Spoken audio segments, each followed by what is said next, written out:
Terima kasih Anda masih bersama kami di Kompas Petang. Saudara, Partai Demokrasi Indonesia Perjuangan (PDIP) memperingati 29 tahun peristiwa penyerangan kantor DPP PDIP pada 27 Juli 1996, Kuda Tuli di Jalan Diponegoro 58 Menteng, Jakarta pada Minggu pagi. Acara diawali dengan prosesi tabur bunga yang dilanjutkan dengan doa bersama di depan kantor DPP PDIP. Beberapa tokoh yang hadir dalam peringatan ini yakni Ketua DPP PDIP Ripka Ciptaning, Deddy Sitorus, Roni Talapesi, serta Forum Komunikasi Kerumunan FKK 124 dan juga korban 27 Juli 1996. Ripka Ciptaning menyatakan Kuda Tuli merupakan perjalanan panjang yang menjadi tonggak demokrasi.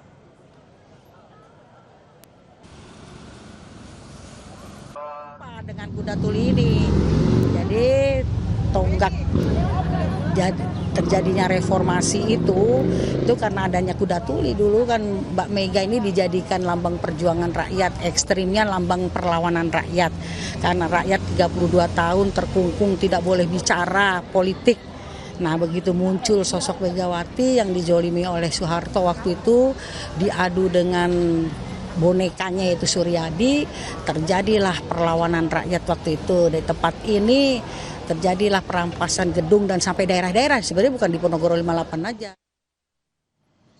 Saudara, di tengah polemik tudingan ijazah palsu Jokowi, Presiden ke-7 Joko Widodo Sabtu kemarin menghadiri reuni Fakultas Kehutanan UGM dan menegaskan jika Kasmujo adalah dosen pembimbingnya.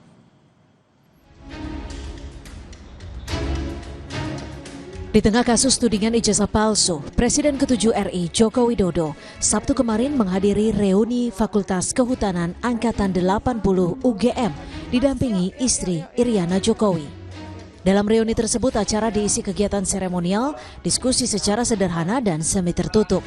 Setidaknya ada 50 orang yang hadir dari alumni Fakultas Kehutanan Angkatan 80 Universitas Gadjah Mada. Pada kesempatan ini Jokowi menyatakan jika sampai kapanpun akan menganggap Kasmujo sebagai sosok dosen pembimbingnya. Ia juga menegaskan bahwa isu ijazah palsu yang ditudingkan pada dirinya adalah bagian dari politik. Katanya bukan dosen pembimbing, dosen pembimbing. Kalau saya sampai kapanpun saya akan menyampaikan Pak Insinyur Kasmujo itu dosen pembimbing saya.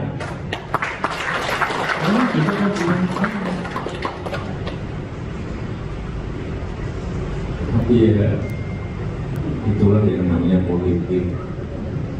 Ini politik.